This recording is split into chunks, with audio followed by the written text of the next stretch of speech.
সাত কলেজকে ঢাকা বিশ্ববিদ্যালয়ের অধিভুক্তি থেকে বাতিল করার পর দীর্ঘদিনের শোষণ বঞ্চনার মুক্তি হিসেবে আমরা এই আন্দোলন শুরু করি। শুরু থেকে আমাদের দাবি ছিল সাত কলেজের ঢাকা বিশ্ববিদ্যালয় অধিভুক্তি বাতিল করে এই কলেজগুলোর সমন্বয়ে একটি পূর্ণাঙ্গ বিশ্ববিদ্যালয় প্রতিষ্ঠা করা।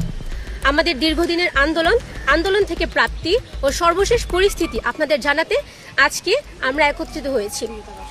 আপনারা জানেন, সাত কলেজের শিক্ষার্থীরা নিজেদের শিক্ষার মৌলিক অধিকারের দাবিতে বারবার রাস্তায় নেমে মার খেয়েছে, রক্ত দিয়েছে, অনেকের অঙ্গহানি হয়েছে। আমরা শিক্ষার একটি সুস্থ পরিবেশ চেয়ে আসছি। ফলে অতীত অভিজ্ঞতায় বারবার রাস্তায় নামার পরিবর্তে শিক্ষক শিক্ষার্থীদের সমর্থনে একবারে চূড়ান্ত সমাধানের পথ বেছে নিয়েছি।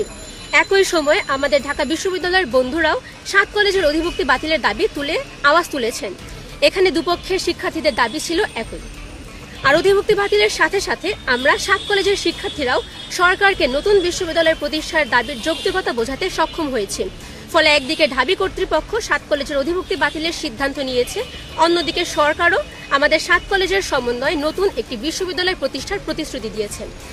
আপনারা জানেন, ইতিমধ্যে ইউজিসি ঢাকা কেন্দ্রীয় বিশ্ববিদ্যালয় ঢাকেবি নামে আমাদের সাত কলেজের নতুন বিশ্ববিদ্যালয়ের নাম প্রস্তাব করেছে।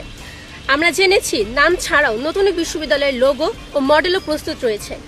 ইউজিসির পক্ষ থেকে জানানো হয়েছে খুব তাড়াতাড়ি নতুন বিশ্ববিদ্যালয়ের লোগো ও মডেল প্রকাশ করা হবে।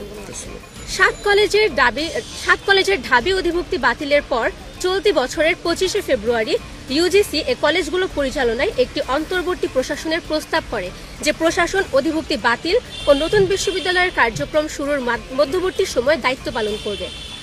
তবে অন্তর্বর্তী প্রশাসন বিষয়ে ইউজিসির প্রস্তাবনার 2.5 মাস পার হলেও এখনও সেটির চূড়ান্ত অনুমোদন হয়নি।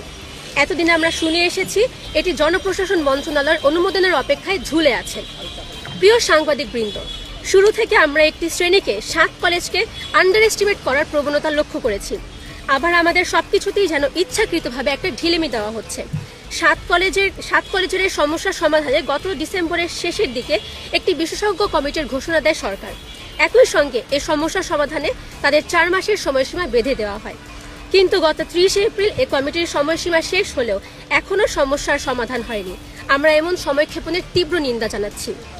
নতুন বিশ্ববিদ্যালয়ের নাম চূড়ান্ত হওয়ার পর স্বল্প সময়ের মধ্যে অন্তর্বর্তী প্রশাসনের প্রজ্ঞাপন দেওয়ার কথা থাকলেও তা কোনো এক অদৃশ্য কারণে এখনও ঝুলে আছে। অন্তর্বর্তী প্রশাসনের প্রজ্ঞাপন ও অধ্যাদেশ জারি না হওয়ায় বিশ্ববিদ্যালয়ের স্বতন্ত্র প্রশাসনিক কাঠামো, একাডেমিক কার্যক্রম, পরীক্ষা সহ সবকিছুতেই আমাদের এখন ঢাকা বিশ্ববিদ্যালয়ের উপর নির্ভর করতে হচ্ছে। আমরা মনে করি এটি একটি স্বায়ত্তশাসিত বিশ্ববিদ্যালয় প্রতিষ্ঠার উদ্দেশ্যকে বাধাগ্রস্ত করছে।